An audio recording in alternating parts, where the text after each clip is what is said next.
omzum yükle doldu ama bende vazgeçmek yoktu. Bitmedi, bitmedi, bitirmedim. Ben özel değilim ya da öyle bir şey ama sen varken hep böyle hissettim, böyle hissettim.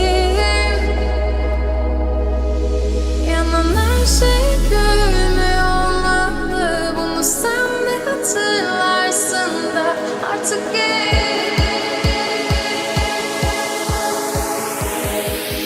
böyle hissettim.